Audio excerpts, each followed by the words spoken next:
I don't know. Yeah, It makes me so uncertain. The certainty of the Ukraine war is it's so different in comparison, right? Like, but since they've become Hamas, I think the mistake people say that Israel made was that they ignored the Hamas threat because they were focused on the PLO. That's definitely a legitimate criticism. But the only time Israel ever supported Hamas was when they were a non-violent charity. if you're ever in a position where the people you're oppressing, the only way to stop the slaughter of them is to make yourself look weak, that's probably a situation you were at least somewhat complicit in constructing. What's up? Hello, Howdy. Vaush. Vaush. We Wait, meet no. again. Loner box. Hey. Well, there's a war happening. About to be a few of them, it seems. Yeah, you know what? Like when October 7th started, like maybe a few days in, my dad, who's a bit mental, like just Middle Eastern, like old dude, was telling me, he was like, listen, like I think it's time. I think all the like anti-West countries are going to use this opportunity to, the USA will spread itself thin with its support. Russia will go further into Ukraine, and maybe China will take Taiwan. And like I was like, okay, sure, bro, whatever. And now like Venezuela wants to take over Guyana, and the fucking Argentinians elected a guy who wants to reclaim the Falklands. It's like, Yeah, I haven't even covered that yet. That one is very funny.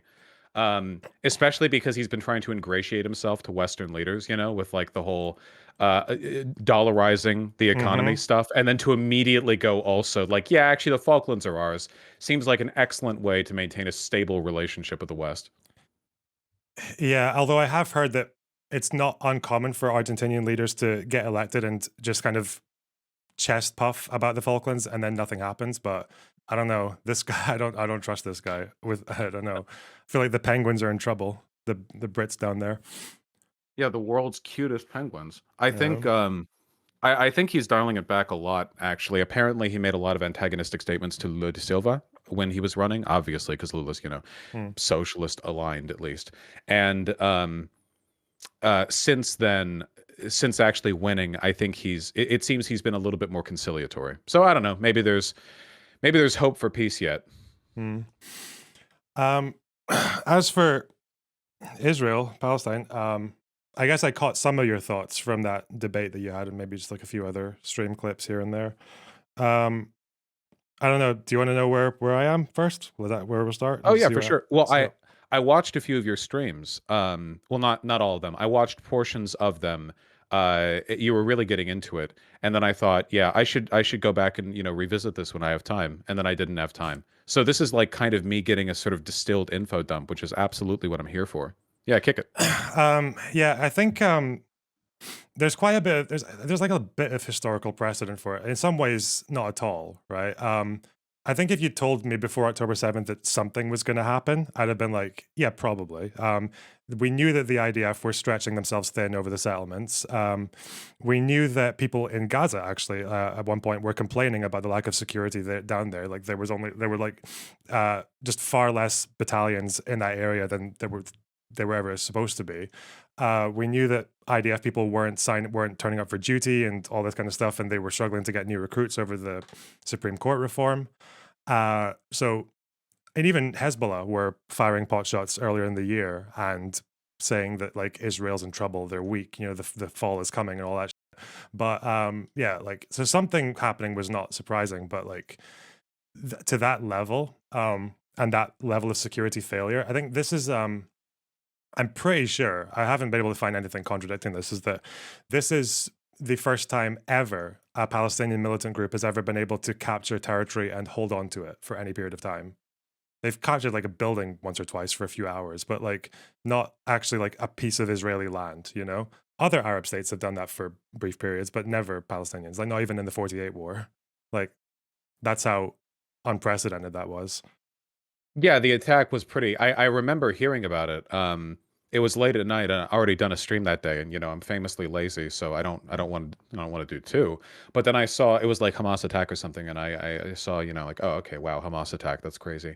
And then I saw like, no, they actually captured a settlement, and it was like, oh, Hmm. oh, okay, all right, I guess it's on then.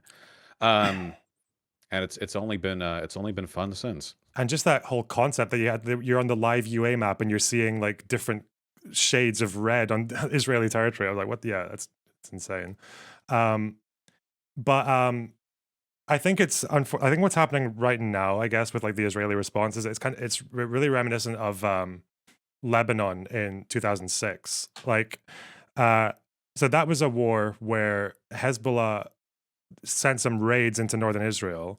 They killed like maybe 5 people and kidnapped 2 soldiers. And Israel's response to that was to invade the country with the goal of getting rid of Hezbollah forever, and to consolidate the Lebanese army and all that. So they gave themselves this mammoth of a task, went in, very quickly got slowed down by the tunnel network and by the fact that Hezbollah were actually very sophisticated at intercepting IDF communications and figuring out where they were, surprise attacks, booby traps, and then Israel gets very frustrated and just amps up their bombing campaigns. I think like 1 million Lebanese people were displaced. My grandmother had to flee the country at that point, and then basically Is the she way okay? no, yeah, she's fine. She left again. Actually, she just left not too long ago for the States because again, like things are getting a bit uncertain over there right now.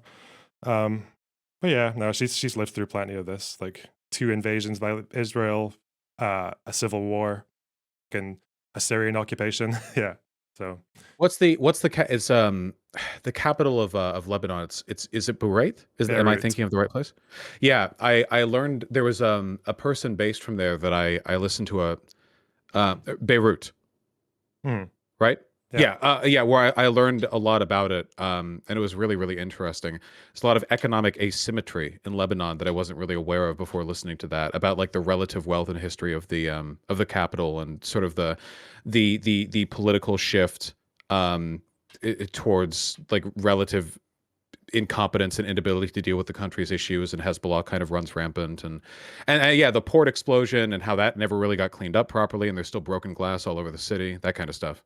Yeah, for the longest time, my grandmother's balcony door was just like it had kind of it had just kind of bumped off its hinges and tilted sideways, so you just had this kind of hole in the wall with a door stuck in it that couldn't move. Yeah, and she was like quite far away from it as well. Yeah.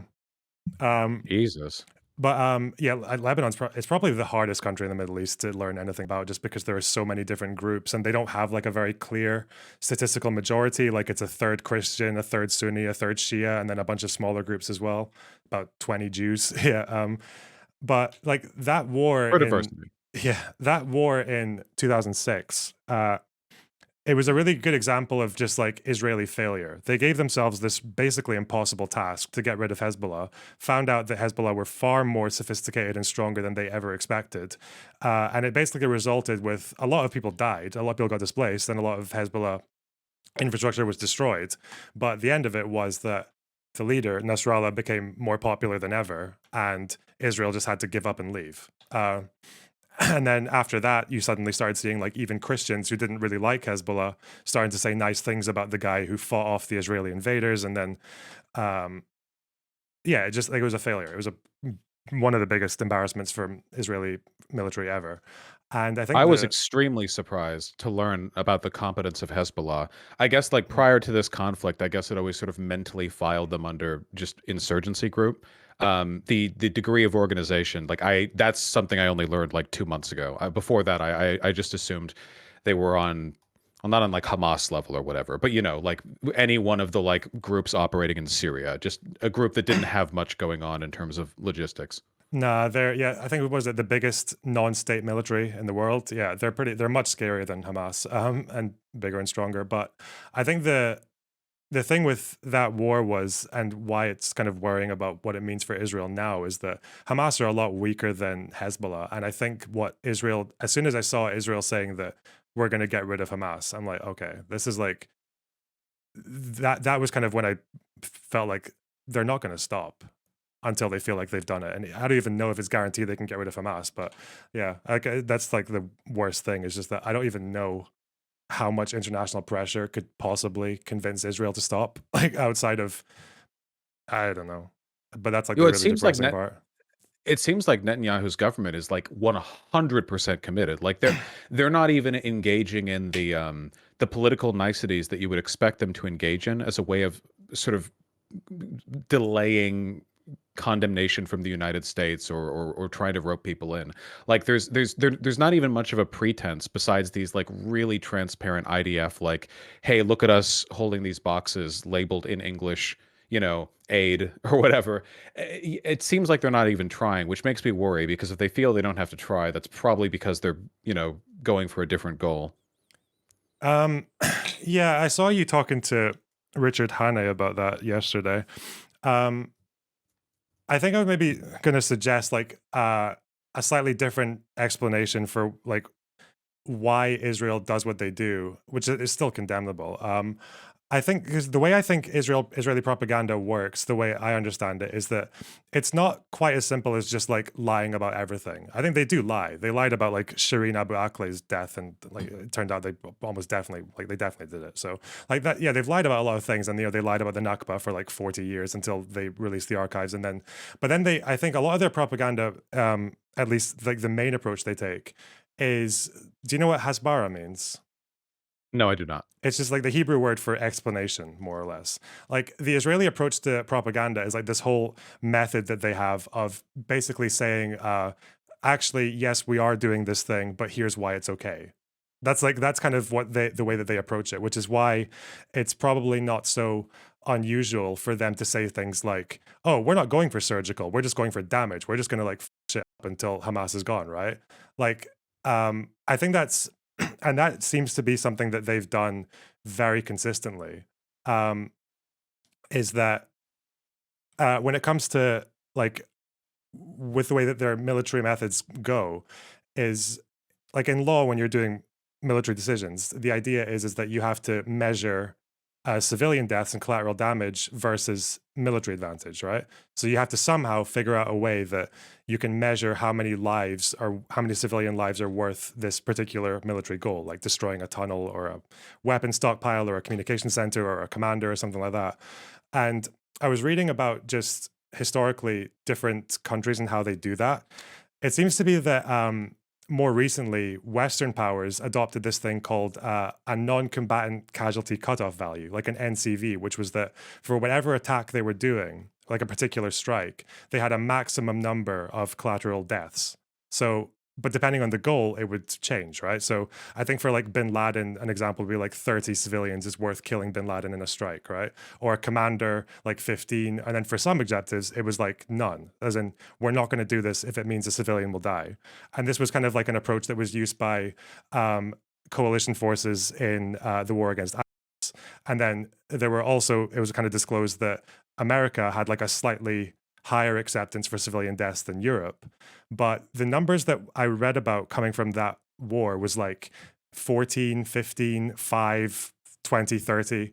Whereas when you see what Israel does with, for example, the Jabalia camp, is that you've got like hundreds of people in this area that's getting And hit by a one JDAM. guy. Yeah, like one Yeah. guy, like a tunnel maybe underneath, maybe a few tunnels, like, but yeah, it's like their level of acceptance for civilian death is like is so much higher. Like they're just and they don't even seem all that shy about it. Like I think I just read this morning that it's more or less, I think I don't know if it's confirmed, but I think it's quite clear. It's that they're using this like new AI model to generate targets.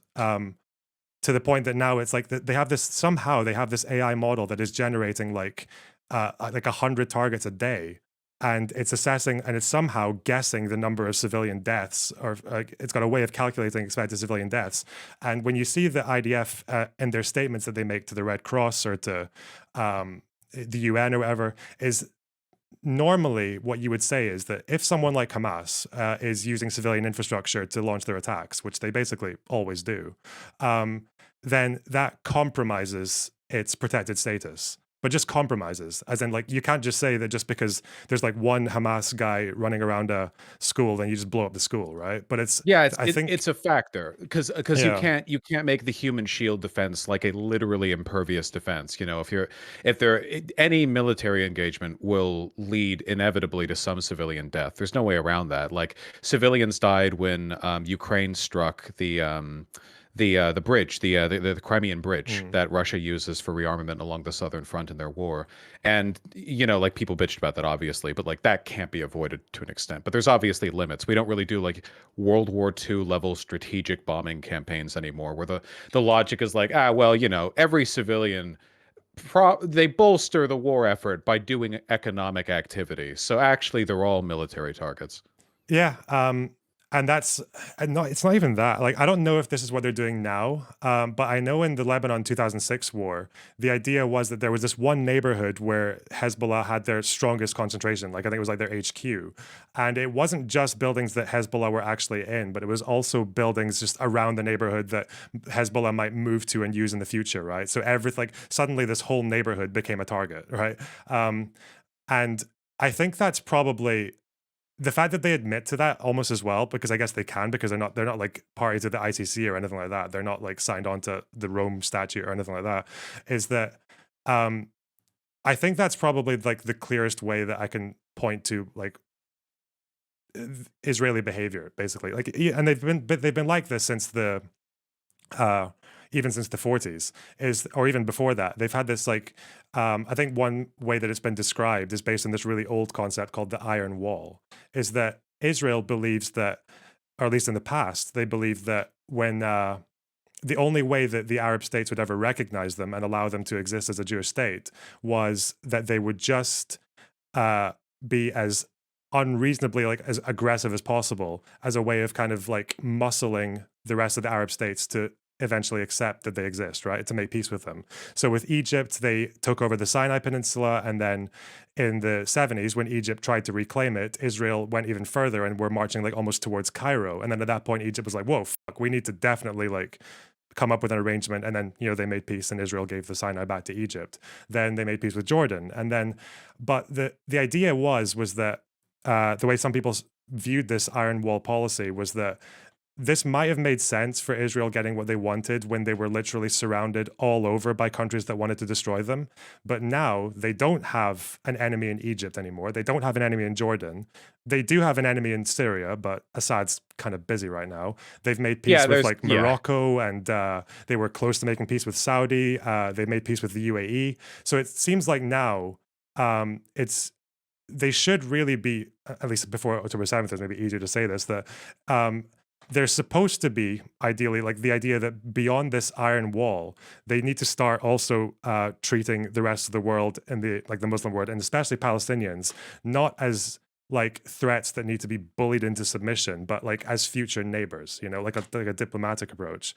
But it seems like with what they're doing in Gaza is they're very much still stuck in that iron wall, which is and they've been like that for probably at least the last 20-25 years, right? So I've yeah, I seen think a lot of criticism of that, to that effect, essentially, that there were like a lot of diplomats and statesmen who recognize that what Netanyahu has done is essentially set back any possible peace for Israel in the Middle East by another couple of decades. Because I think like you've said, right? The attitude of like be crazy, be on edge, dare them not to. This is like prison yard strategy. North Korea does this, right? With the whole, we're in a position where we feel the only way we can secure ourselves against superior surrounding forces is to just come across as the kind of like violent and unstable and always willing to hit harder than you are, and hopefully that deters people, and it's worked for North Korea, to some extent, I guess, in the capacity that they haven't been annexed by the South yet. And it's worked for Israel, I guess, in the sense that they continue to exist, but they had like another option, but that's not an option Netanyahu gives a about, because Netanyahu, his candidacy and power are totally built on him being like the strong man who can muscle the Arabs into not killing everyone. mm. So a diplomatic solution like would not favor him at all. He wouldn't. Like, am I wrong on that? It seems like he would have no reason to exist in that world.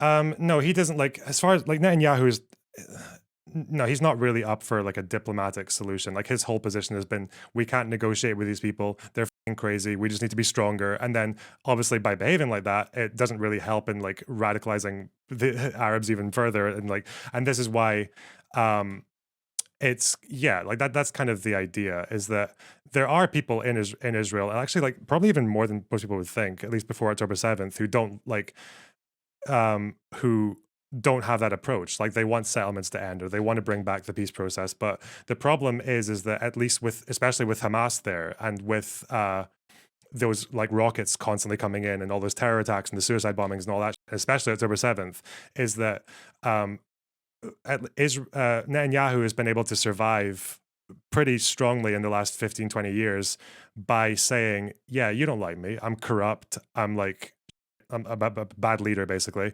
but I'm the security guy, I'll keep you safe, you know? And And then he failed in that capacity as well. This clearly hasn't worked out great for his polling numbers.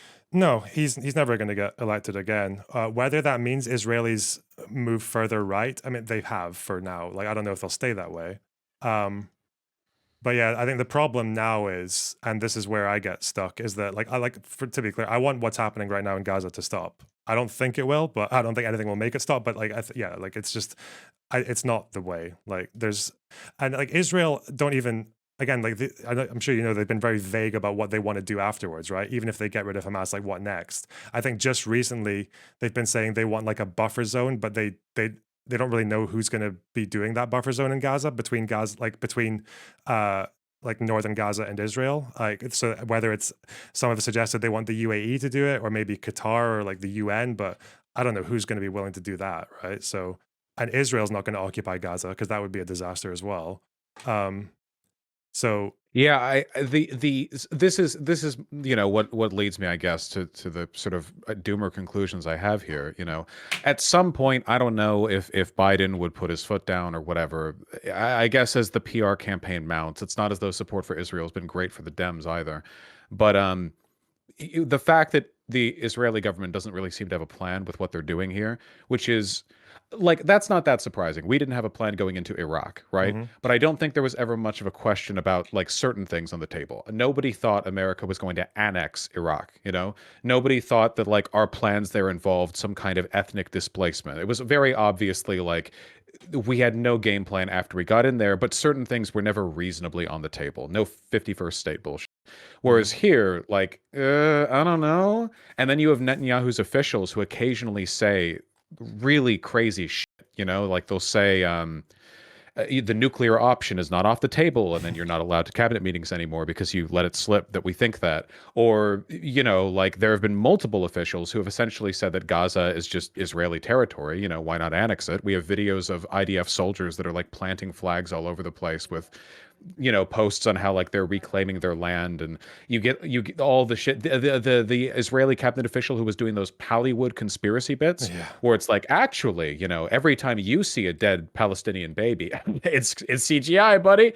And you look at all that, and it's like, we've seen this rhetoric before, right? This level of hysteria and like racism and fervor and an ambiguity with the end goal, and it's with the alt-right. The alt-right did all of this. It's because it's like just typical fascist behavior, really. But they were in a position where they had to hide their intentions, and I think Israel does too. At least some Israeli officials, because they know that on the world stage, optically, they can't just literally scream like, "Yeah, Arabs out," Yeah, I mean, without there being some I think consequences. on that point, like as for their intentions, I think you're right about definitely some people in the cabinet. Like, they've been open, like Ben Gvir. He literally had a picture Yeah, on his wall of like that fucking terrorist who killed 30 people in a mosque, right? Yeah, or there was Smotrich, who like he wanted that village, that city in the West Bank to get wiped off the face of the earth, right? So yeah, we've had that rhetoric before. I think I might reiterate what I guess like Richard said to you as well, is like, I think with what's happening now, war crimes is almost 100% like a pretty apt charge to put on it. When it comes to ethnic cleansing, like maybe I guess we're only going to know if it's an ethnic cleansing if they don't let them back, right? Because getting people to evacuate war zones, if you let them go back, like that happens in war. But whether they will, I mean, the buffer zones suggest they might not. Um, as for like, I guess if we're talking about like genocide, then that's like some of the rhetoric definitely points to that, especially from Ben Gvir and Smotrich and whoever the fuck is running the Israeli Twitter account. But I think the thing with that is that like unfortunately, with the Middle East, is like rhetoric in just about every war Israel's ever been in, with Israel's from the Israeli side and from the Arab state side, has always been a bit like that. Like but then whether or not it translates into concrete plans, I mean, so far it hasn't. I think at the end of the 6 Day War, when Israel took over Gaza and the West Bank, the cabinet very briefly spoke about expelling everyone from the West Bank and Gaza and just taking it all. They ruled it out because, and that was in the 60s when I A guess little bit too maybe, gamer for them, even at the bit too time, I much. suppose. Yeah. So It is true that language in conflict in the Middle East, because this is almost always holy war. The language almost always trends like pretty apocalyptic and pretty genocidal. Like you obviously you'll see the same shit if you listen to um, Iran or Hezbollah or the Houthis or whatever. You'll hear stuff that if like applied on a governmental level would probably be about as bad, if not worse, than what we're seeing the bad members of Netanyahu's cabinet trend towards now. It's really just a matter of like, you know, being able to actually put it into action as opposed to it just being you know, ass mad Iranian backed militias who are, you know, don't like American presence in the region. yeah, and it's ultimately as well is the difference between like the far right of the government and then that sentiment communicating down to the IDF, who are quite a different entity. If you look at like even with Israel, with Israelis, they have like like their trust for Netanyahu is like what 10-20%, but their trust for the IDF is like 80. So these are different bodies. And it's also, I guess, like Israel does still recognize that they need the rest of the world to be somewhat okay with them, right? Which is probably why you see all like every time you see like an IDF person on Twitter, right, doing these videos, they just look so wired, right? Like they just look like so desperate to get the world to understand what they're doing, to the point where I saw a guy showing people like a bag, like a grab bag, a Hamas grab bag, but it was opened and he had the weapons laid out on the table. And he was like, we had to open this because there was the bombs, there was like a bomb check. So hey, don't give me any of this shit, you guys, about us planting it there. I was Yeah, like, bro, yeah, yeah, yeah. are you The going back to official the at the base hostel. and like check and reading the replies on your Twitter account in the middle of Gaza? Like, Literally, these guys are like social media managers first. He was literally like, "All right, I see you guys. You're always getting me on pre-opening these bags. I didn't. Hey guys, I didn't pre-watch this video. I promise. I swear. Okay. No, like actually, I've never seen a military effort be so PR conscious and so bad at it at the same time. It's fucking crazy.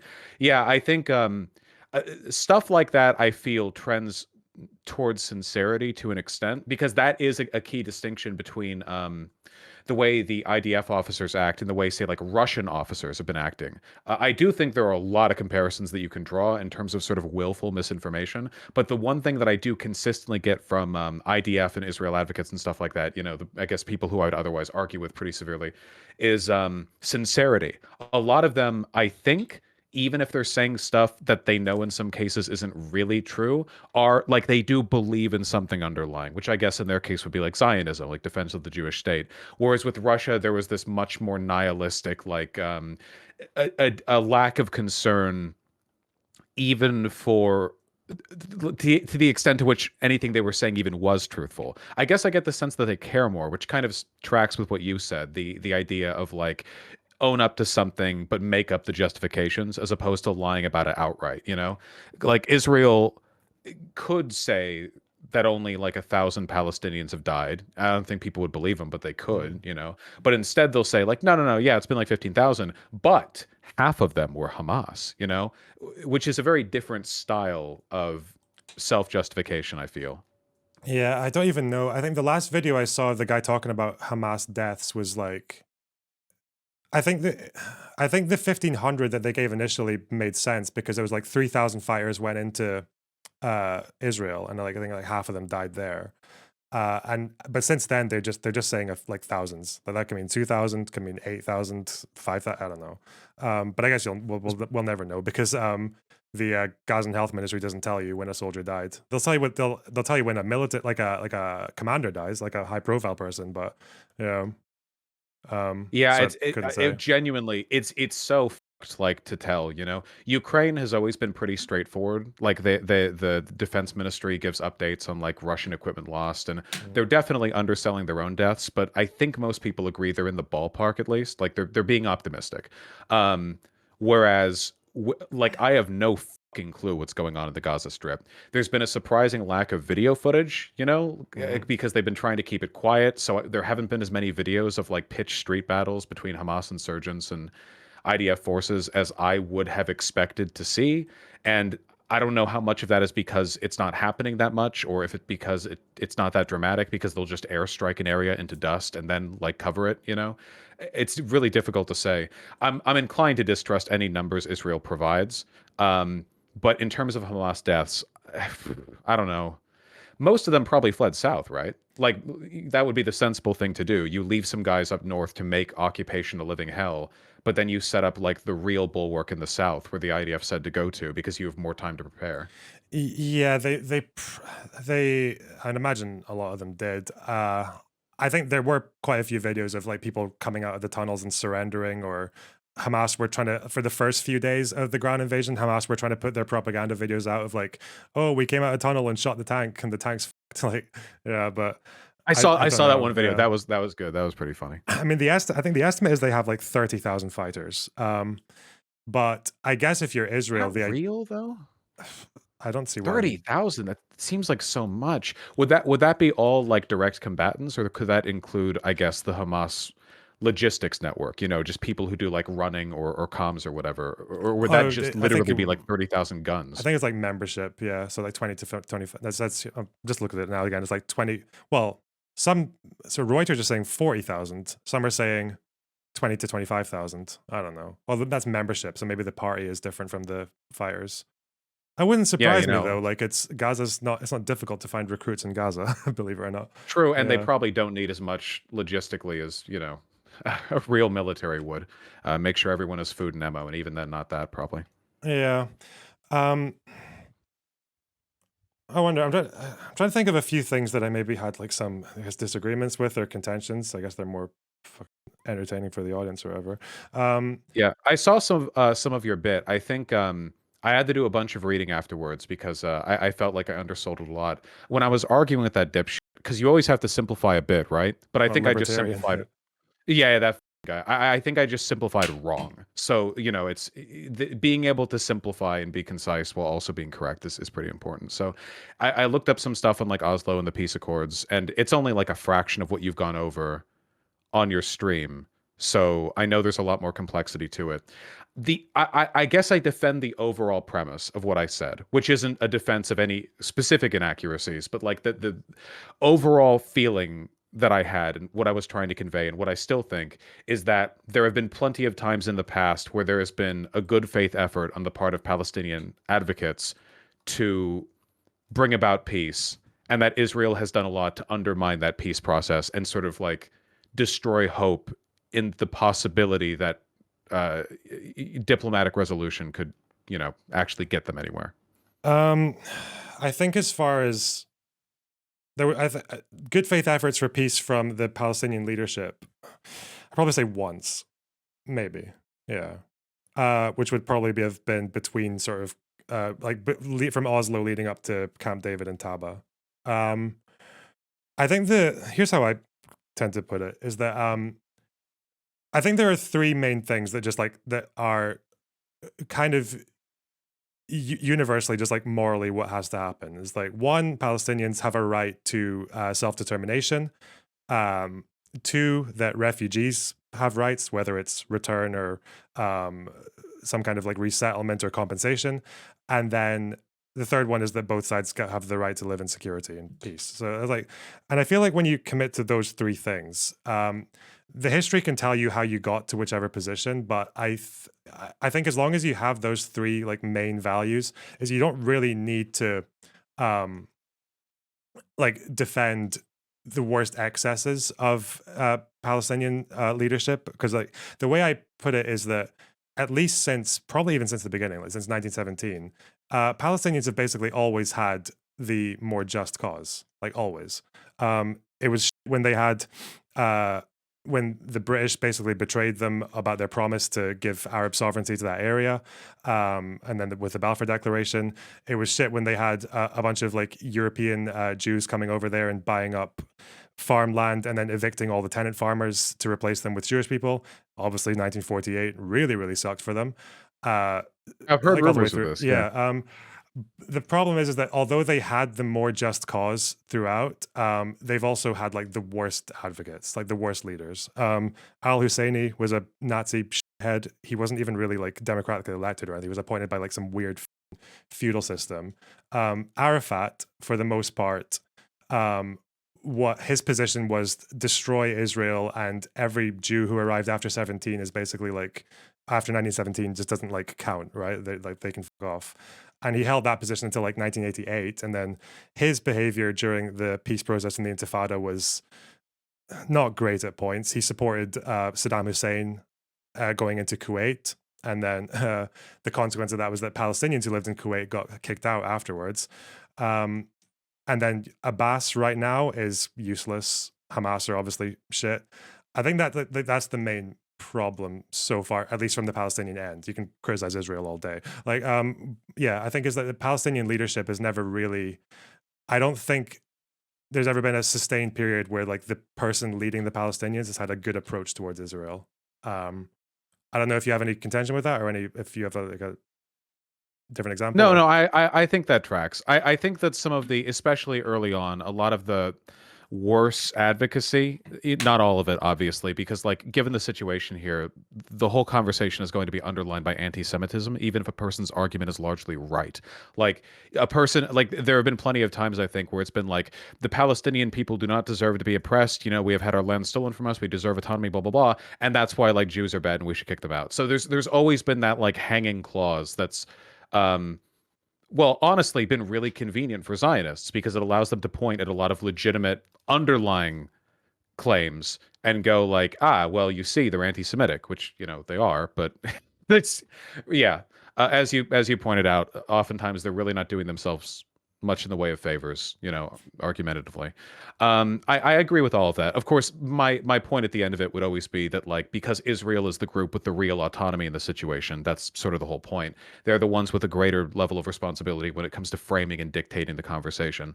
Insurgency groups, even if they have a good claim, you know, often overstate them or like bigotry taints the kind of claims they make because the bigotry and the insanity tends to get sanitized out of the occupying forces processes, you know, like like we saw this with like the IRA, right, where the British did a whole bunch of really fucked up stuff in Ireland and continued to for a long time. And then, you know, if you take a look at like statements made by the British press, it's all very level-headed and sensible and oh, look at them in their suit and tie. And the IRA will always be framed as the crazies just as a consequence of their lack of proximity to power, and you know radicalism tends to foster environments where other alternatives aren't options. So I guess at the end of all of it I would agree with what you're saying. Yeah, it's just a really difficult situation, and the takeaway that I get from it is not let's wait for a better Palestinian leader so they can actually do a good job advocating for their just cause. It has to be, you know, Israel has failed to properly facilitate this.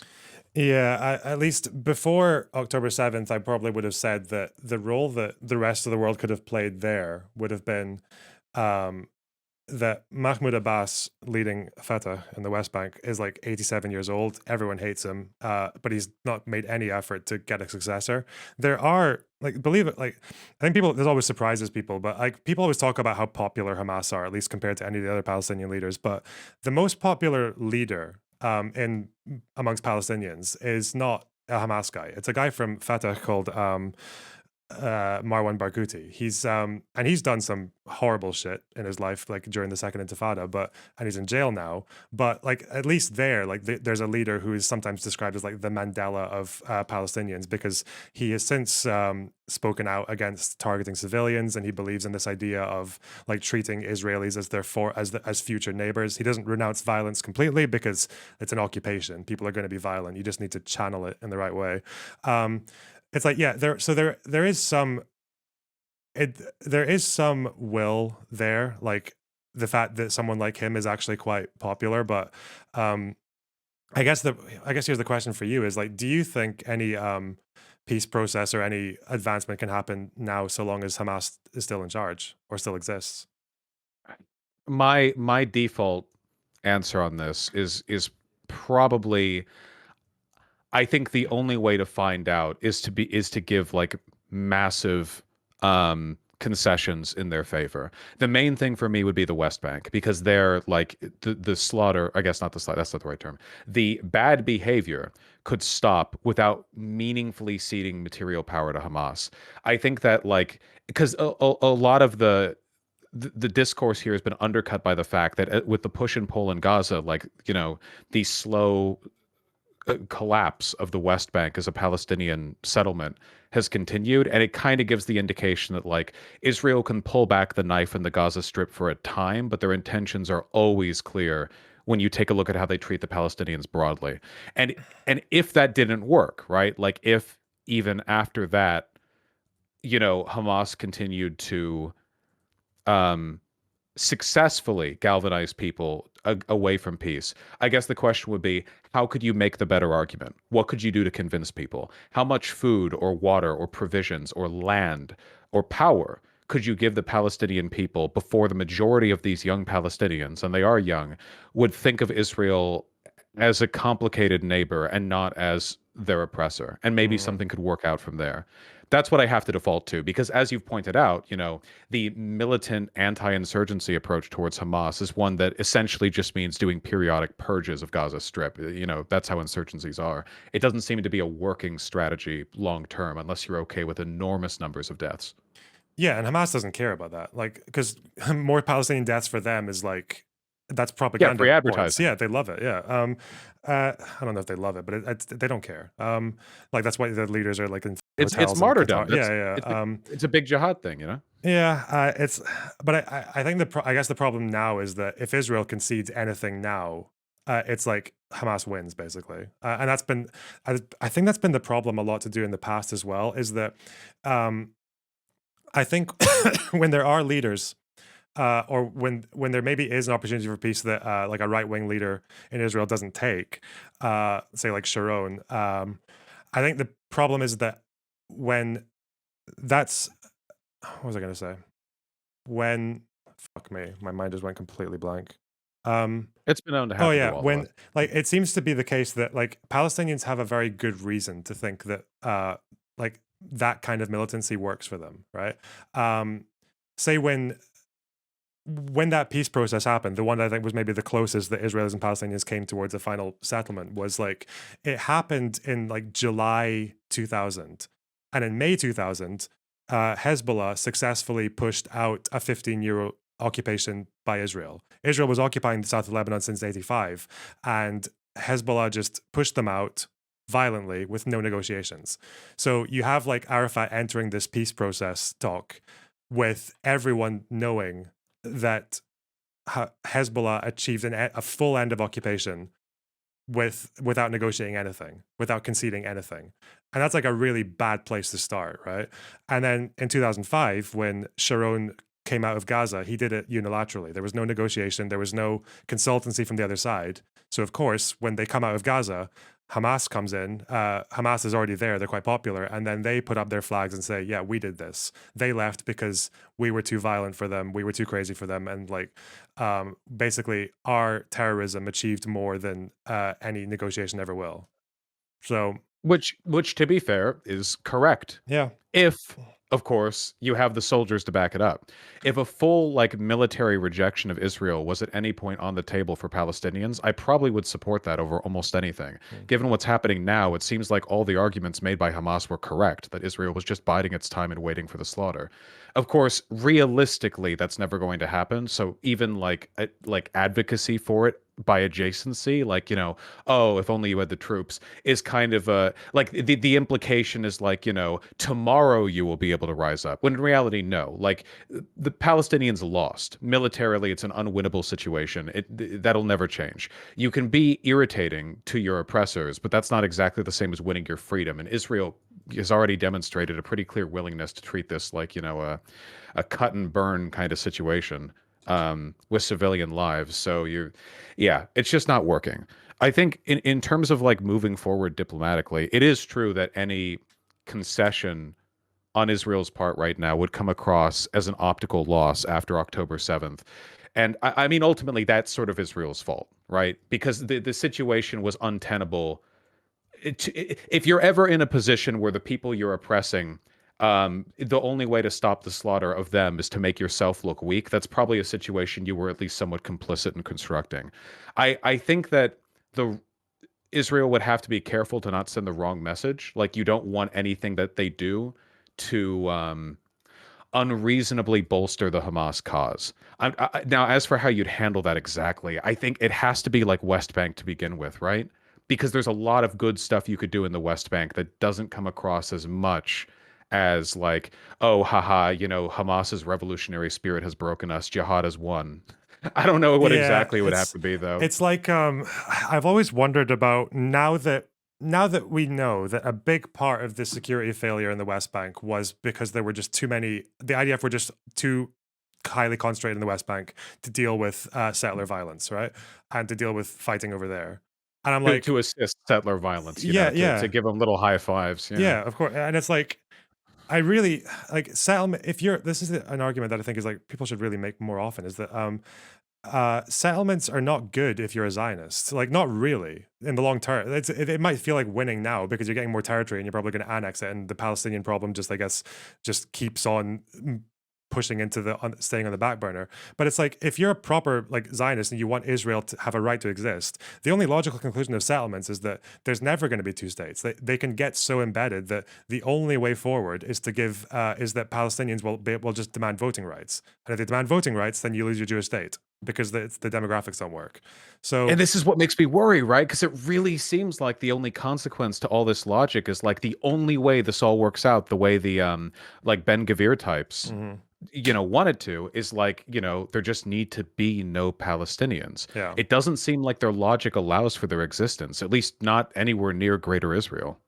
Yeah, I mean that's kind of the position I had before October 7th, but I guess now it's just assuming they succeed in getting rid of Hamas, I suppose, or assuming something stops, is that I feel like it's really encouraging seeing so many people protest. The problem is I feel like a lot of them just don't know what they want.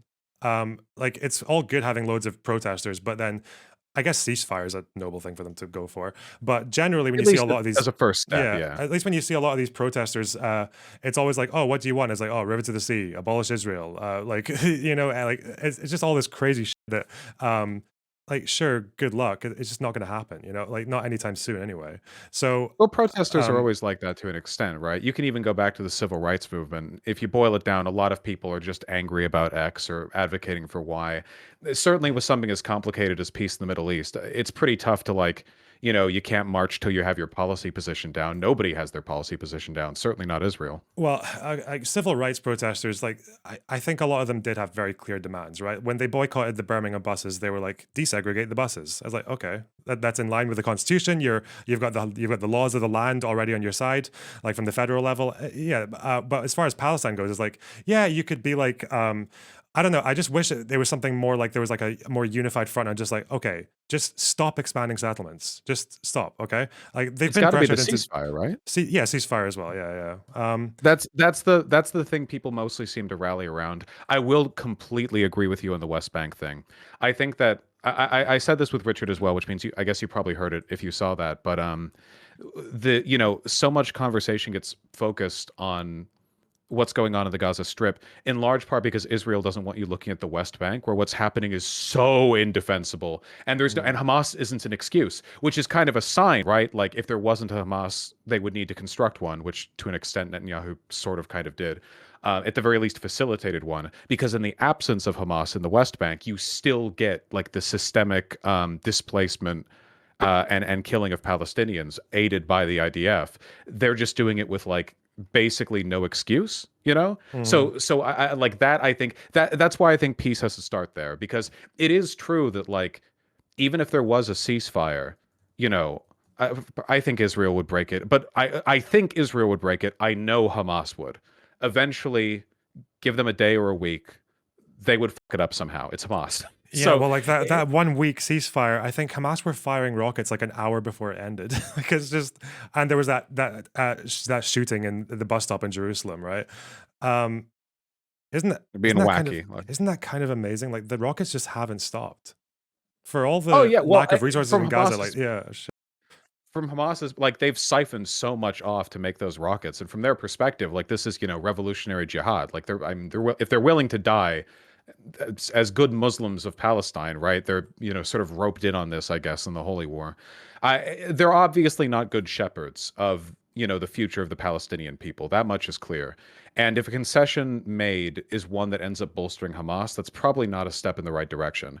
I guess, like, theoretically, Hamas could end up being a reasonable diplomatic ally of Israel given enough time, because nothing's innate. Things can change. Give it 2 decades, maybe the right leaders switch around. But you're starting from a pretty bad position with Hamas. There are probably easier places to start from when it comes to, like, you know, having some kind of diplomatic rapport, like the Palestinian Authority or whatever. And, in order for them to exercise their power reasonably, they kind of need to do so. Maybe that would be a good step. Like, you could hold you could have like a fuck, what's the term? Like a displaced election. What's the term? A diaspora election, where Israel is like, look, we want a better shepherd of the Palestinian people. We don't recognize Hamas, but, like, let's allow voting for a Palestinian leader who will operate essentially in exile and, like, will be the true leader of the Palestinian.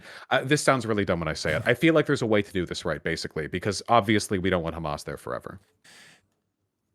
Yeah, I think You know what I mean? There's a term for that, like Taiwan, except Taiwan, yeah. of course, ended up just becoming right. But, a better Taiwan too. I think that's like there because obviously Hamas were not that popular when they were formed. I think like 3% of Palestinians supported them. Up through the peace process, they had like maybe 10-15%, and they boycotted the first election in the 90s, but they would have got about 10-15%. It's not that much. It seemed to be the case that when Arafat, from the 80s onwards, late 80s, said that he would recognize Israel and denounce terrorism, it seemed that if there was going to be some reward for that, like the Oslo Accords and like the Palestinian government, then Palestinians were up for that. They embraced that with a lot of optimism, and I think Arafat in the first election got like what 90% of the vote on that platform on the Oslo Accords, like like fair election. And then the problem is I guess like partly like Arafat was just a fucking moron. I don't know what the fuck he was smoking throughout that period. Also, it Should have seemed to watched be more of your that live streams. yeah, well, it seemed yeah, it also seemed to be the case that there was a lot. I think it just showed you how little it took to throw things off course. The Oslo Accords are signed in '93. Rabin, the Israeli lefty guy who signs them, gets assassinated by a right winger with a bit of stochastic incitement from Netanyahu. There are like some riots in. No, there's that guy who goes into the mosque and shoots up like 30 people, the Israeli guy in the West Bank. And then that basically pushes Hamas to go full on pro suicide bombing and killing civilians, which they do. That gets Netanyahu elected.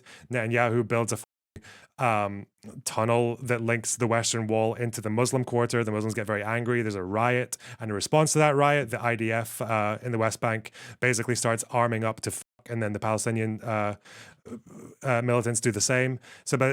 And then obviously Hezbollah kicks out Israel in 2000. So all the Palestinians are like, wait, negotiations are shit. We should actually use violence. It's like, it just takes so little to throw things off. But it's just almost like if there wasn't this like horrible constellation of events, like things might have been different, Yeah, it's there's no getting around the fact that well, not starting, but from here we're starting from a fucked position. It's not really a fair hand. The conditions that make this almost impossible to manage are ultimately, I think, changeable, at least to some extent, from Israel. Like, obviously locking up everyone in the West Bank and fencing them in and keeping them in or sorry, not the West Bank, in the Gaza Strip, and then having like the apartheid system that they have in the West Bank. These are all like essentially guaranteed to foster distrust in a way that will make the Palestinians incredibly hostile to what they perceive as a disingenuous attempt at brokering peace, even in the best of times. I think a government in exile of kind would be nice. It'd be nice to like replace Hamas with something, because right now the basic message just seems to be like, we let the Palestinians get too rowdy and they went and did jihad. So, we, the Jews, the responsible ones, we are coming in to, to sort of shepherd, to knock them down, to make things reasonable again. And I mean, Hamas is unreasonable, so I don't disagree with that. I guess it would just be nice to be able to point to like the Palestinian Authority or some other adjacent org and go like, oh yeah, see, here we go. Like, these are the people we think should be leading in the Gaza Strip, and we will provide resources. We will, through them, we will grant military, not military, sorry, like aid and medicine and stuff. And they will like distribute it to you, and they will like use this as to like facilitate a peace process, to broker a kind of mutual trust. And that wouldn't fix it on its own, but I don't know. I mean, steps have to be taken, right? Like it's either that or the Palestinians go bye-bye. So it's clearly something has to be done. I don't know. Yeah. It makes me so uncertain. The certainty of the Ukraine war is it's so different in comparison, right? Like good guys, bad guys, and then like, well, what's the good situation, right? Well, the Russians get kicked back. Great. It's very straightforward. I don't know. Yeah, it doesn't really help Palestinians all that much that their allies are just so horrible as well. Like, Yeah, not just Hezbollah, Iran. yeah, Houthis. Like, yeah, wow, you're gonna go really far with the Houthis helping you. Yeah, the Avengers assembling to defend and of course, obviously, none of them give a shit about Palestinians. The Houthis, the Iranian government, none of them actually. Egypt, certainly not Egypt. The extent to which they care is just like a convenient cudgel that they can use to blame Israel for this or for that, even if they're correct in blaming Israel for, for this or for that. Like it's obvious they don't actually care. Like Egypt isn't taking in Palestinian refugees. Iran's only willing to help in the form of like fucking bottle rocket supplies. It's bullshit. Yeah, I'm sorry, someone mentioned in your chat as well. I think you said this as well. There was one thing, I definitely wanted to correct one thing from that debate that you had. This idea that Israel like funded Hamas, right? Or created or put Hamas in there or like helped it. Like that's not necessarily true. The origin of Hamas was that they were a charity in Gaza, a spin-off of the Muslim Brotherhood in 1973. They were called Islamic Center, and they built a university, they funded mosques and healthcare and welfare and all that kind of shit. It was nice of them. And in that period, they were completely nonviolent. They were very anti-violent. And in that period, that was the one period where it was an Israeli brigadier who was the governor of Gaza who had a budget for charities, and he recognized Islamic Center as a charity and then gave them a small budget, like it was just some money. That pretty much ended when Hamas, when the guy was found stockpiling weapons in one of the mosques. And then he was arrested. He was released very quickly after as part of a prisoner exchange, because that's how they usually do it. And then they became Hamas in 87. But since they've become Hamas, I think the mistake people say that Israel made was that they ignored the Hamas threat because they were focused on the PLO. That's definitely a legitimate criticism. It's also, but as far as them supporting, the only time Israel ever supported Hamas was when they were a non-violent charity. And it's like, that kind of makes sense because like the people who were doing lots of violence against civilians at the time was the PLO, right? So it would almost make sense that you want your opponents to be non-violent and charitable, right? So yeah, unless you're Netanyahu, yeah. In which case, the situation reverses, and it's pretty optically beneficial for Hamas to be the unreasonable jihadist lead of the Palestinian people. No, yeah, and there's that quote from Netanyahu where he says that if you oppose the Palestinian state, you should be okay with Hamas, or you should help Hamas. But even with Netanyahu, the one bit of evidence we have of his involvement with Hamas money is that he in between 2013 and 18, might be slightly off for those years, was he didn't give Hamas money. He allowed Qatari money to go through into Gaza because I think it was the PA in the West Bank had held back on funds that were going into Gaza. And Netanyahu's reasoning for doing that wasn't just the whole divide and conquer thing. It was also because that was funding that was plugging a gap for humanitarian aid. So I think the other part of that Netanyahu quote is saying it was actually okay. It was better that we were observing it because we knew it was going to humanitarian causes. It turned out now that intelligence officials believe that some of it was getting funneled into weapon manufacturing, but that's not him. That's not giving money. That's just like, yeah. And I don't really like that talking point though, because it's like, it's a right wing point, right? It's right wingers who got angry that Netanyahu was allowing humanitarian aid to go into Gaza, because the right wingers are like, well, if you give Hamas some fuel for their heating bills, they'll use them for rockets, right? So right, yeah. If you give them the water pipes, they'll cut them up and they'll use them for their bottle rockets and such. Okay, no, I appreciate the clarification. Since we're on the topic, could you clarify, or I guess since you know more than me in the subject, The other big thing that I remember with regards to the claim that Netanyahu wanted or brought about Hamas in some respect was that there has been very aggressive labeling of non-military organizations in the Gaza Strip as being terrorist organizations when even the UN has said like, hey, why? I forget the exact names of the orgs, but it's been like a consistent process of like it seems like Netanyahu's regime doesn't want there to be a civil society or an authority in the Gaza Strip outside of Hamas, presumably because humanitarian orgs sort of like complicate the narrative and also give them the ability to kind of invite international attention. I would need to go look up the names of those orgs. Do you know what I'm referring to? Is this like the whole charity? It's like similar to this charity scandal, isn't it? It's like, oh no, these guys. Is that what you mean? Like the certain charitable I think orgs and different donors will go to Hamas money? Is that what you mean? Or I think it was as recent as like 2020, where the UN was even asking, like, "Hey, why were these labeled as terrorist organizations?" And my Mm. impression from that was that Netanyahu's administration kind of wants Hamas to be the only game in town in the Gaza Strip because that makes the narrative really clean for him. There's not like a bunch of different groups operating in the Strip. There's just the evil jihadists, which I mean Hamas are. So yeah, I would need to look up specifically what the names of the organizations are. Israel. I was just wondering if you knew anything about that. I I think it's pretty uncontroversial to say that Netanyahu has politically benefited enormously from the instability and threat posed by Hamas in the Gaza Strip because that's just classic strongman shit. mm. Strongmen need a threat to like, point at and go, this is what I can protect you from. Um, the question then is like, to what extent has he sort of deliberately cultivated that environment? I do appreciate you clarifying the funding thing. I guess now it would be a matter of like softer assistance, like kind of clearing the path a bit. Yeah, and I think another one of his failures was that he uh, as part of that humanitarian aid going to Qatar, because they knew that Israel was allowing it to go through. The I think that was around the same time was that there were border protests at the Gaza wall, and they stopped around the time when that funding went through. So it's very possible that Netanyahu was sitting there thinking that he had actually bought some quiet from Hamas because Hamas organized the protests. Uh, Here, yeah, it's oh, yeah. I found it. Sorry.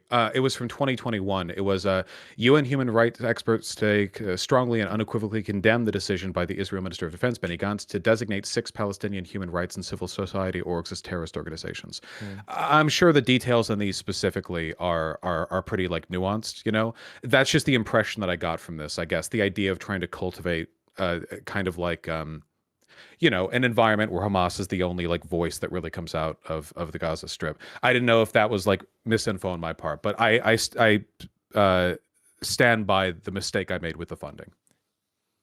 Yeah, I haven't looked into what you're talking about specifically, so I'd have to look. But yeah, No, I was just but yeah, curious. It was tangential. Wait, yeah, sorry. By stand by my mistake, what I mean is I acknowledge it. Not that yeah, I'm doing. yeah, yeah. Not that I'm I right. will Right. be. Yeah. I will keep making mistakes. Yeah, yeah. Yeah. Thank Fuck you. I it. will keep making mistakes. I will keep concluding. Thank you. Yeah. Um, and no, seriously, I appreciate it.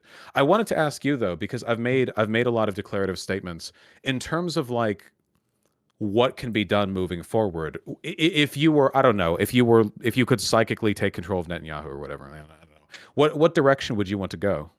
Right now, I could have answered this so much easier before October 7th. So maybe I'll just say what I would say then. Is like, I feel like if you're Netanyahu, you have to go, right, and you have to get like a government in there that is actually serious about peace talks because Netanyahu is not.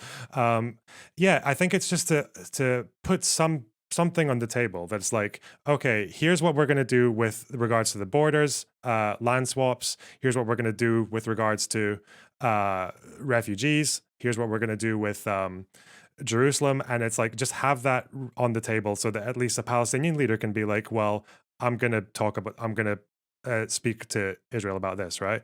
So I guess things would be like a settlement freeze would be a start. Um, then it would be things like trying to negotiate with a Palestinian leader to do something like dismantling outposts. Do you know what outposts are? In the West Bank? Yeah. I assume you mean like the little the little like uh, civilian pockets that they construct, and then they do the like, well, we need the IDF to defend these pockets, so we need a little bit more area around them. That Yeah, thing. kind of. Yeah, they're settlements that aren't even considered legal by Israel. It's just people going in on their own accord, setting up usually what are like tents or modular homes or caravans. And those are the craziest religious nutcases who are usually the ones who are responsible for all the violence and The throwing rocks at Ben Palestinians and blocking their roads and cutting off their water. Yeah, those guys. Yeah, the Ben the Ben Gavir Gvir Hoovervilles. militant. Yeah. Yeah. Ben Gvir's little fucking Yeah. troop. Yeah. Yeah, did you Um, did you read that the interview? I forget which publication it was put in, but it was the one with one of those famous Israeli settlers. She's been arrested a few times, and it was basically just her doing like Deus Vult shit over Palestinians the whole interview. But it was like crazy how upfront she was about it. wait, sorry, say that again. She was like talking about how like I don't care about Palestinian children dying. I have my own children to care about. She's been one of the Oh. more like active settlers. I forget her name, but there was like an article that came out a little while ago that I read on stream, and it was Hmm. pretty wacky.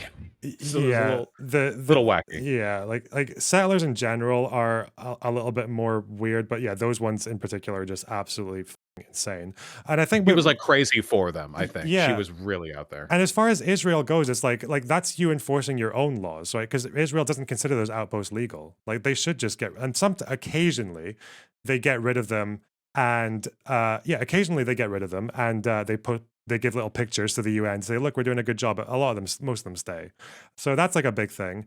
Definitely, like I don't know, start convicting settlers of crimes like properly, not just like 1 year if they shoot like two people, because that happens a lot.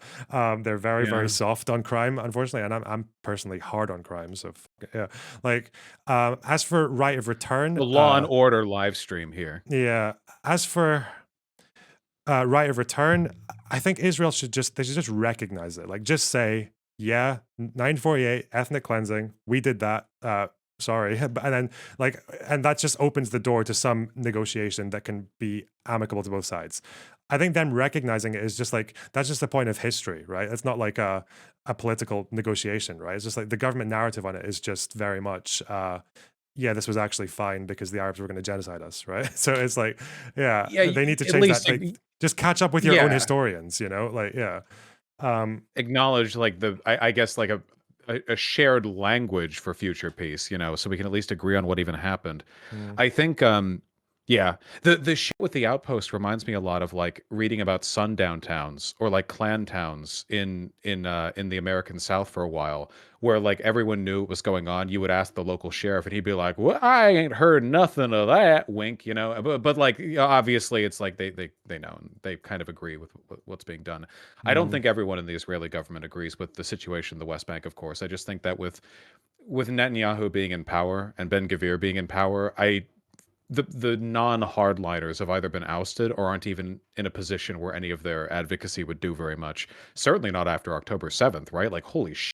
It's like what the US government's been doing, the House resolution today, where they're like, yeah, actually anti-Zionism is anti-Semitism. Fuck you. And can you Yeah, I imagine in saw this that. Yeah. environment?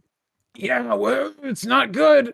In this environment, being like even remotely sensible in government, like Rashida Tlaib got censured by the House. Mm. It takes so little. Yeah, they also got all those like the anti-BDS laws. I think it's like 27 states where you can't organize a Yeah, boycott against Israel. Yeah, which is a fucking free speech country. You so guys are fucked. so Yeah, fucking great. yeah. Yeah, and it just shows you guys that but there are legal groups in America that fight against that. I think Pal Legal is one of them. Um, yeah, and I don't really know as far as like how widespread a BDS campaign could be. Oh, that's maybe another thing as well, as far as activism goes, and like what to support and like what kind of actions to support and all that. Because I guess you've been one of the one of the maybe few online leftists, at least on Twitter, who's like Embrace not happy jihad. with Hamas, right? Yeah, Oh fuck yeah, me. yes. Um, Yeah. it's like I think with advocating, it's like BDS is part of the story. I think people always have this impression of like South Africa, for example, where it was just a lot of BDS and a lot of like I guess terrorism from Mandela, and then that like destroyed the apartheid state. But I think ultimately what happened, and this is what I'm trying to change in my approach a little bit as well, is that South Africa didn't just fall because of BDS and because of the ANC, right? It was also because, at least because of the way that the ANC approached their activism and their resistance, was that you needed it ultimately had approval from the white population as well. I think in 1992, a lot of people don't know this, is that just before apartheid was properly ended, there was a referendum held for the white population where they were offered the opportunity to reject the negotiations, and they said no. Like 60+% of them, of the white population, actually favored continuing the talks to end apartheid. And the reason they were okay with that and they weren't worrying about like white genocide or any shit like that was because Mandela took an approach that I don't think we've ever seen from Palestinian movements, which is that they didn't target civilians ever. Like it was never a policy of it. When civilians were killed by their fighters, it was condemned and people were reprimanded for it. So the idea there was that Mandela's strategy was to target like infrastructure, because the idea was that we don't want this up system to be sustainable. We need to make the country ungovernable. But by targeting infrastructure and generally making every effort to leave the civilians alone, they were also sending that message, like with Desmond Tutu, like the idea of the rainbow nation, right? The idea that white people have a future in South Africa, that they won't get like it won't be like Zimbabwe, right, where Mugabe just takes away all the farmland and gives it to his friends. You know, it wasn't To be going to be fair, like he that. did lie about that too. He was also wacky Yeah. for yeah, I think the situation's a bit tougher here because in South Africa, black people were like vastly the majority, whereas the Palestinians have been very effective. Like like, you know, not to be grim, I guess, but like Israel, if the world went dark on Israel and nobody was peering in, and Israel had like a free week or two, you know, they could essentially just slaughter the entire Gaza Strip. It wouldn't cost Israel much logistically and economically. They don't rely on the population of the Gaza Strip. They have some like workers on visas, but for the most part, like they could do that. Whereas with South Africa, the black population there knew for a fact that they were indispensable because they made up, you know, the vast majority of the labor force.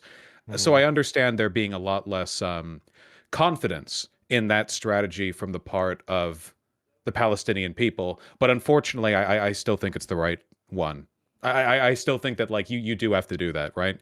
Because A, it makes it a lot harder to attack you if you have like a clear message on that, and B, you know, it sort of, I guess, invites international scrutiny even more in your favor whenever things don't work out in the peace process. You know, it is definitely not to Palestinians' benefit when it comes to international recognition that Hamas speaks for them. That doesn't help them out.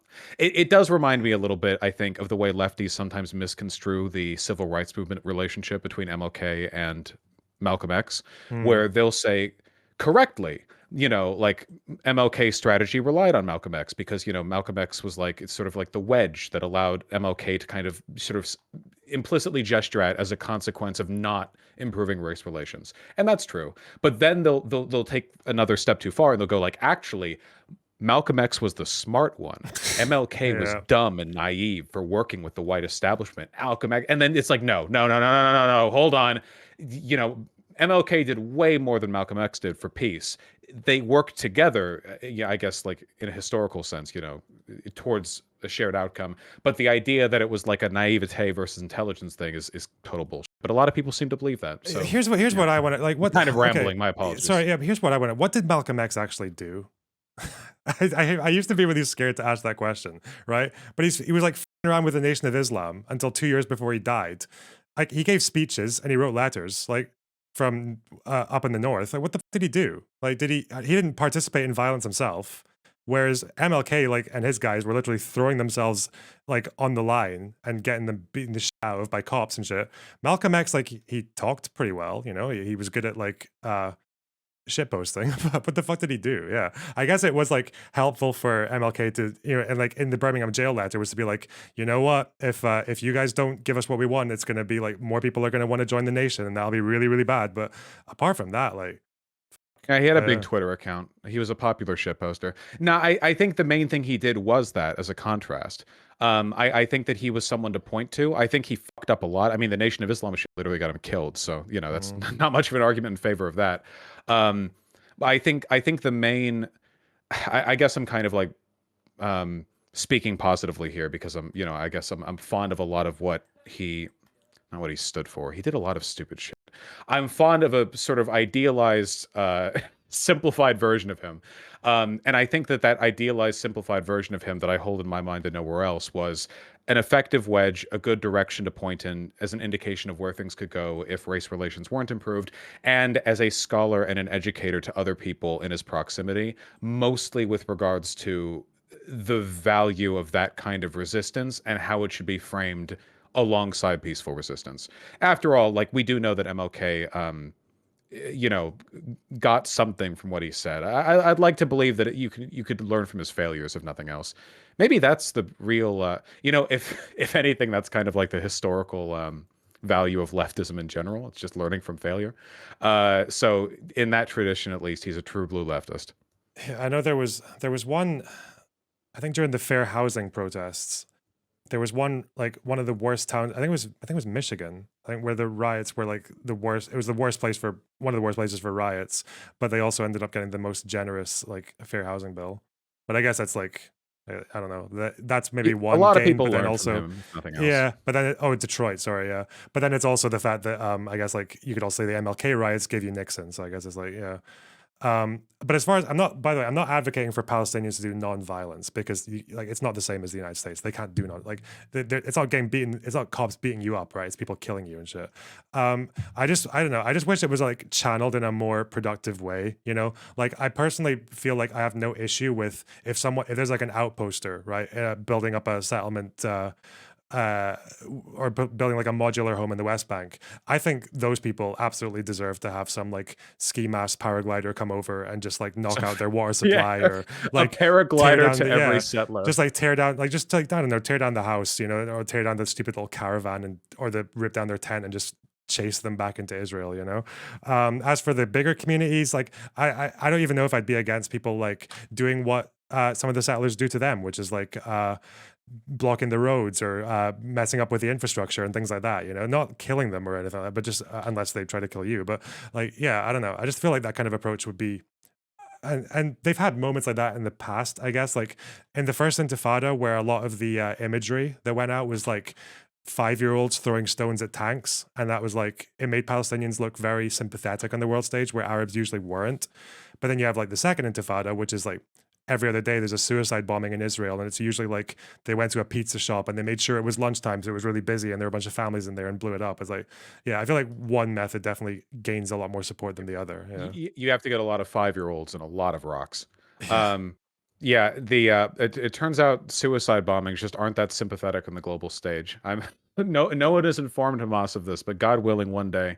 No, I completely agree. Yeah, I wonder if yeah. I mean, no, I guess nobody, probably including the Biden and Netanyahu administrations, know how this specific situation is going to turn out. I hope that I guess I hope there's even like a future for the dynamic as opposed to it being irrevocably ended vis-a-vis genocide.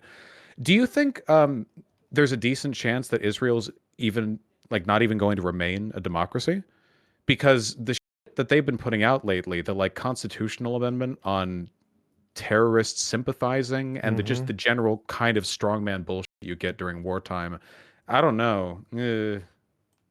I think stopping democracy or genocide. I feel like both of these things are maybe a very long ways away because, like, I mean, I guess we're in unprecedented territory. I don't want to say anything's impossible, right? And I don't know. I couldn't even tell you what's going to happen next week, let alone. But I think both of those I think, are still quite far away. And um, I feel like Israel's dealt with like I don't know if they've dealt with worse, but they've dealt with a lot more. They still have Egypt at peace with them, right? They didn't used to have that. They still have Jordan at peace with them. Their enemies are probably a bit less powerful than they used to be. So uh, I don't know. I don't think it's very likely, but I'll never say it's impossible. That's what I'll say. Yeah, I think with regards to the genocidal thing, I guess it's really a matter of do we get like the kind of soft ethnic cleansing variety where they're never allowed to return or the Gaza Strip is reoccupied by Israel or like everyone's displaced or whatever. Or do you get like the very fast everyone gets pushed further and further south until they're up against Egypt and Israel is putting international pressure on Egypt to open its borders to allow them, and then a bunch of people just like flee into the desert and then just sort of like 500,000 people die in 2 weeks in the middle of nowhere, and and then Yeah, like later exposure.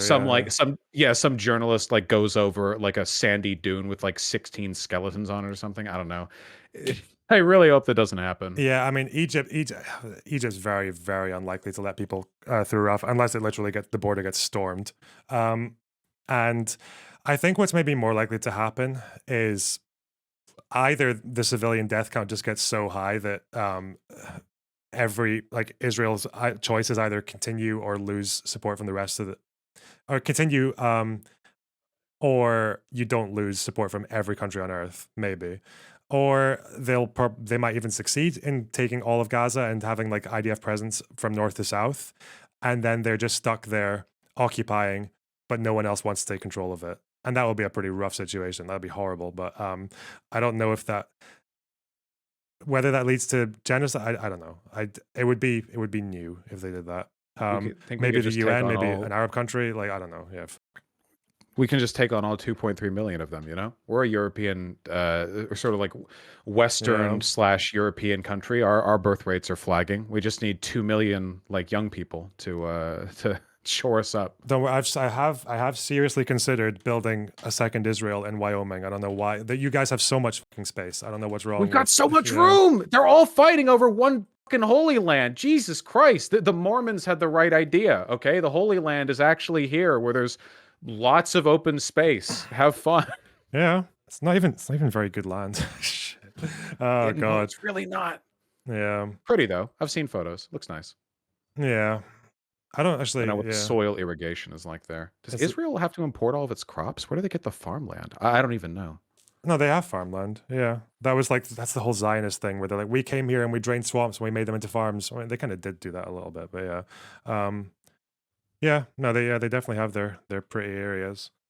I guess Um, because of American, when I think of the middle, like just anywhere in the Middle East, I just instantly picture like the Sahara Desert, which isn't in the Middle East, and yeah. that's immediately where my mind goes to.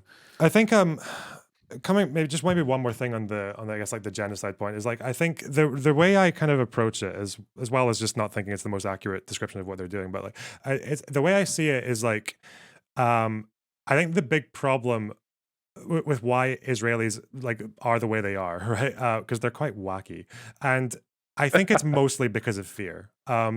I think it's because from basically birth, the whole story is that like, listen, you're Jewish, and you know what happens for being Jewish is you get killed by everyone. You were killed by you were kicked out by the English, the Ottoman, like everyone treats you like shit. Then the Nazis, and then like you came to Israel, where the leader of the Palestinians there was also a Nazi. It's like they're everywhere. Like that's the idea is that everyone hates them. The UN hates you because there's like 50 Muslim countries and one Jewish country in the UN. Like that they constantly drill this into people.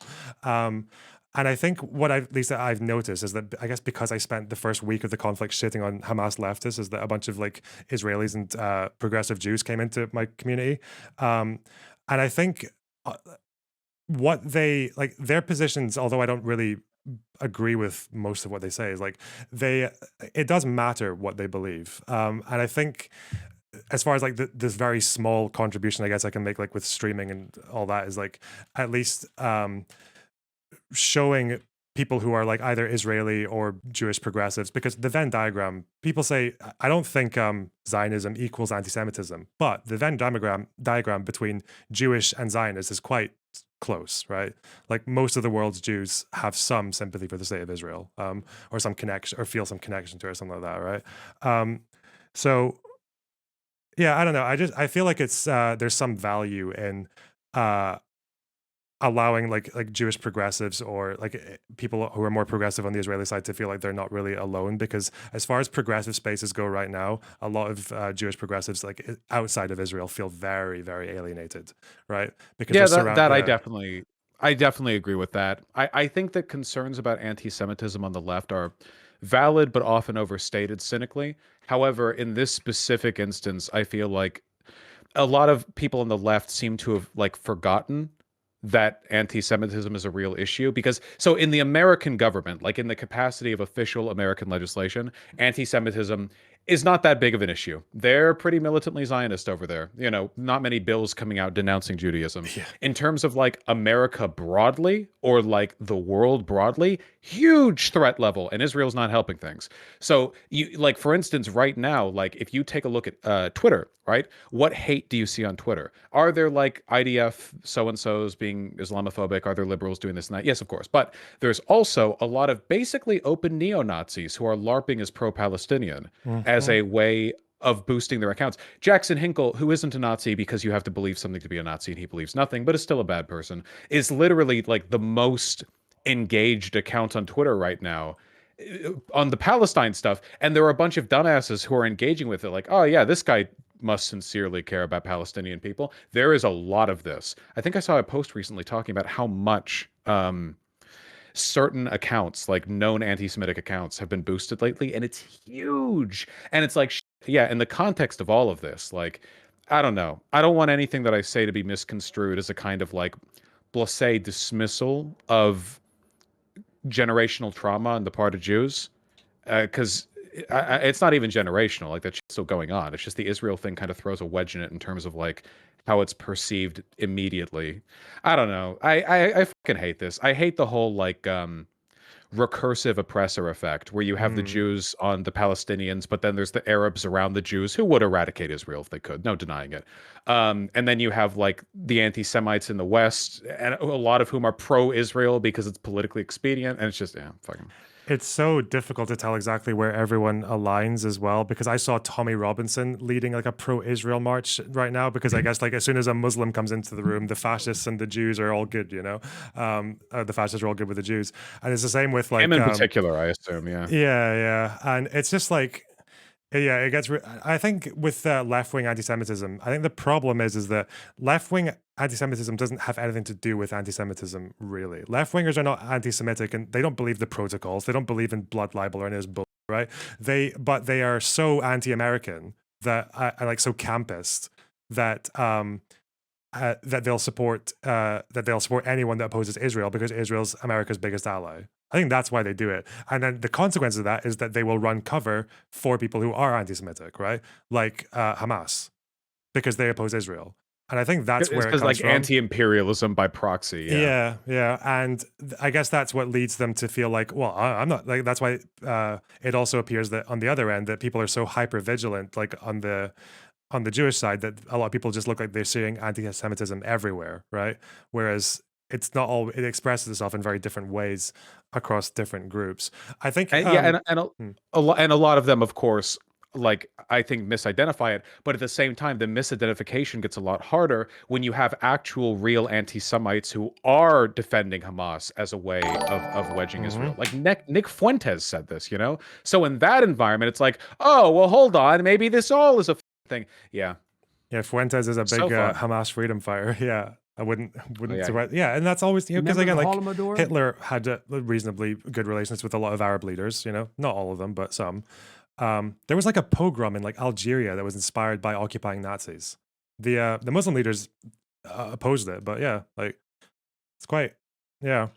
Yeah, But I guess that it's not good. this is also maybe the reason. I think I maybe heard you do this once, and I know it's maybe just because it's what you like to do, comparing people to Nazis, right? I think you were talking to that Love IDF it. person. You were talking to that IDF person, and I think you said it seems like you guys just want to kill all the Palestinians, and she's like, "Listen, most Israelis don't want to kill all the Palestinians," and you were like, "I think you said, fuck, I tried to remember this, but you said, well, the Germans said they didn't want to kill the Jews." I'm like, I feel like they're like that's maybe an example of where I think you just get kind of like into that alienation of like comparing Israelis to Nazis. Is I think the fascist claim against people like Ben Gvir and Smotrich, I don't care that much about, but like, I think to me, using that rhetorical thing is, I don't think it's done in aid of accuracy. The Nazis were, I don't even like people comparing Soviets to Nazis because Nazis were just so exceptionally bad with what they were, even like the difference between their policies in Eastern Europe. But yeah, I think, I don't think it's really, I don't think it's done with like innate accuracy. I think really functionally, the only thing that plays for like comparing Israelis to Nazis is that like, maybe it helps you get under the skin of Jewish people, but like, yeah, I don't know. Well, to be fair, under the skin of everyone, I do it too, which is everyone. Mhm. Yeah, it obviously in terms of like by any like consequential analysis, there's not really comparing the Nazis to much of anything. You know, you've got something in the ballpark with Stalin, Mao, but yeah, no, not with Israel. Usually, the reason I do it is because I don't think the Nazis are that exceptional ideologically. I think that in terms of what they actually did. Uh, they were exceptional in the most negative possible way. Obviously, I would hope it goes without saying. But in terms of like the underlying logic of ethnic supremacy, a desire for like one's original homeland, the idea that a grand conspiracy against your people is being blah blah blah blah blah, all that bullshit. That's like just conservatism taken farther. Like that's pretty common, seriously, like throughout history, go back millennia, right? You know, you can find treatises on this shit. It's not that uncommon, you know. So I evoke it a lot, I guess, because it's like you know, what underlying logic is being used here. I did this a lot with like the black separatists too, where they were pulling out a lot of the same like anti-Semitic conspiracies about Hollywood producers controlling black art in the service of their like own brand of conspiracy theories.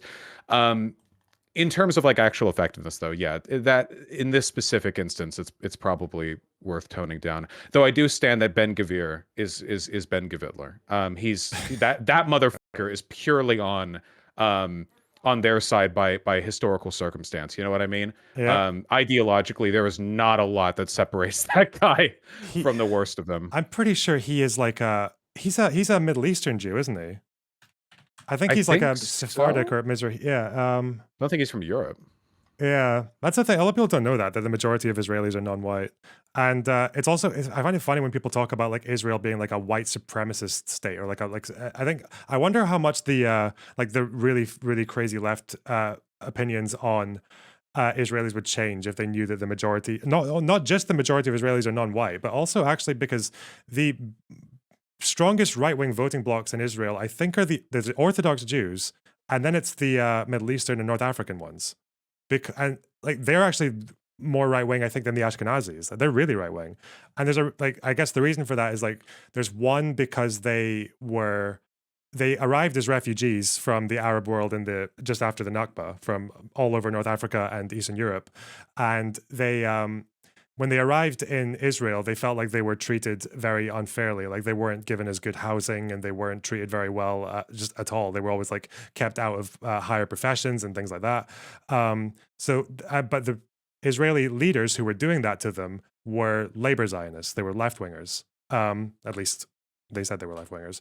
And so that's one reason that they don't like the left. But the other thing is as well is they don't like Arabs at all because they feel like they were they were Arab Jews at one point, but then they were just basically discriminated and persecuted all the like and chased out of the Middle East. That's why you look at every other Middle Eastern country and North Africa. It's like, oh, they used to have like 100,000 Jews, and now they have 8. You know, or like in Afghanistan with the last 2 Jews, and they don't even like each other. Yeah, It's like it's one of those historical complexities where again, like discount. It's a really bad idea to discount, I guess, the paranoia or fear or concern that a lot of Jewish people have in or out of Israel that the world really is out to get them because they have a lot of historical, they have a lot of history that they can use to supplement that claim.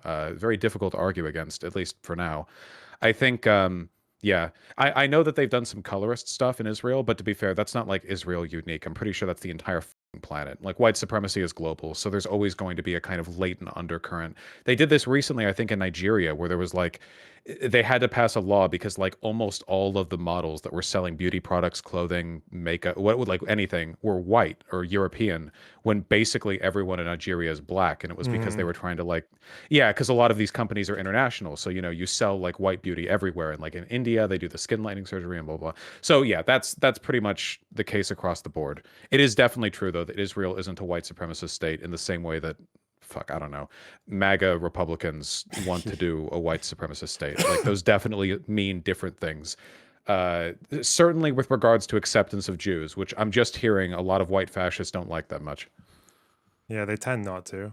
Also, sorry, a few people in your chat were saying this idea about Israel sterilizing Ethiopian Jews. They didn't sterilize them. What happened was there was there was a transit center in Ethiopia where Israel was evacuating Ethiopian Jews to Israel. So they were taking them in, but they spent a good while in these transit centers. And in the transit centers, those Ethiopian Jews couldn't speak Hebrew. There was a lot of mistranslation going on. And the idea is usually in a transit center is like you try to give people contraception so that because having a baby in a transit center sucks. So, but the communication was so poor that it was basically uninformed consent. So these people were given contraceptives that periodically that they didn't want. And when it came to Israel, because the doctors didn't communicate properly either, they started giving it to them there because they just thought it was part of what they, it was part of what they agreed to. But as soon as they found out, they reprimanded That's people and just pretty stopped. fucked Right? to be. It's To be really fair, that's pretty it's bad medical practice. yeah, it's really. But again, it's like people say they sterilized, like it was a eugenics program. Again, if they didn't want Ethiopian Jews, they wouldn't have taken the Ethiopian Jews in. So yeah, it's like, I always get these little things where it's like Israel does something bad or something bad happens involving Israel, and people are like, it's always like or with I guess it's like with anything in the world is that people just like have to amplify it tenfold, so it becomes like this totally different thing. Yeah, I don't know. I think you'd fairly argue that autism, Israel really, has yeah. bad optics at times. You know, I've Oh dealt with yeah. this myself. I sympathize. No, yeah, I get that. That's interesting because I didn't hear the earlier part of that claim that the initial thing had stemmed from a kind of mistranslation and cultural transposition. There's something still to that.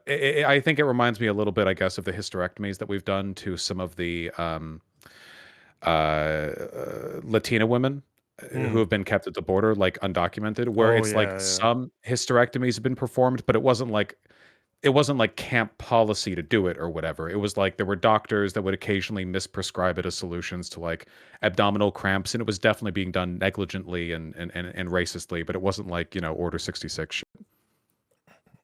Yeah, for sure. Wow. Shit, I feel like this was pretty great. I feel more knowledgeable. I want to learn more about the Oslo Accords. The problem, of course, is that like this conflict is historically difficult to read up on. I think I'm gonna have to like power through my ADHD, really make an effort, you know, because I guess I want to know who specifically I'm supposed to be mad at in a historical context. Who should I be Um, mad at in a historical context? for the Oslo Accords, like Israeli right wingers who tried to fuck it up, Hamas, Arafat, who I don't know what the fuck Arafat was. Arafat was he did a lot of weird shit. There was like a whole dispute about East Jerusalem with the Temple Mount and who gets sovereignty over that area. But part of Arafat's negotiating position was to say that there never was a Jewish temple in the area, which is it's just false. I don't. Yeah, it's like how do you negotiate with that? And also the way that he would like constantly dither about his position on negotiations, or like there was one piece talk where he refused to condemn a terror attack for some reason, and yeah, he was he was a bit weird. Netanyahu allowing fucking basically redefining Israel's strategic points in the West Bank, especially in the Jordan Valley, so that they could hold on to them for like 20 years after giving the Palestinians their state. So basically, you have this like 10% chunk of the West Bank that was going to be Israeli controlled for security reasons, even though they weren't really security positions that he was claiming. Yeah, there's a lot. It's really cancerous, but I Yeah, it's guess a lot to read up on. at the Yeah. end of the day, the Palestinians did have the moral high ground. They want, like, the majority of them wanted a two-state solution. It's just, I don't know. Their leaders were quite shit. The Israeli leaders were quite shit. A lot of bad things just happened around it. Like, yeah, it's just very unfortunate. Um, yeah. Yeah, it's engaging with history purely on a spite basis, just trying to learn who I'm supposed to be mad at. I feel it's, you know, there are worse foundations. Um, no, I appreciate it very much. Thank you for all the info and the corrections.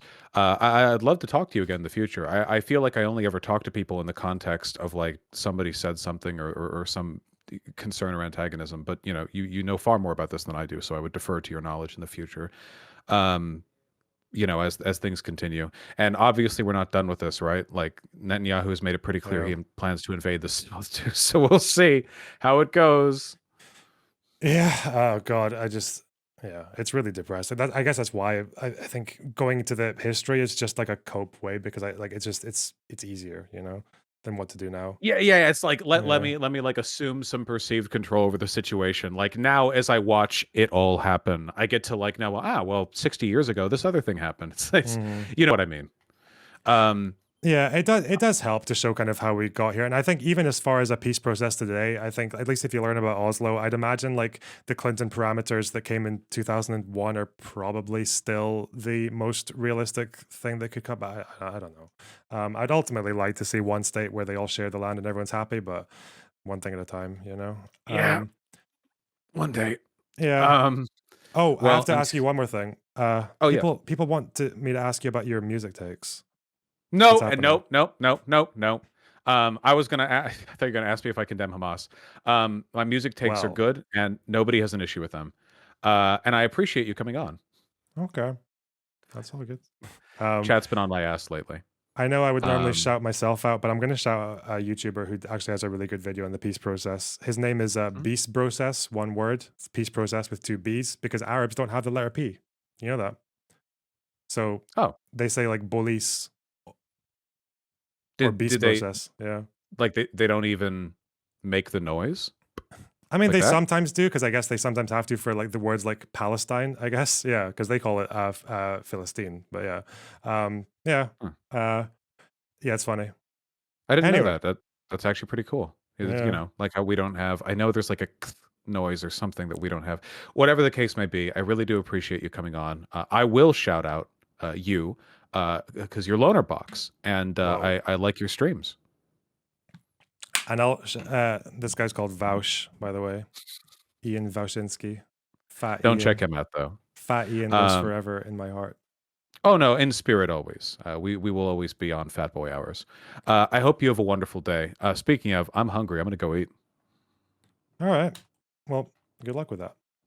Take care, man. Thank you Take for care, coming man. on. Bye bye. What an incredibly cute conversation.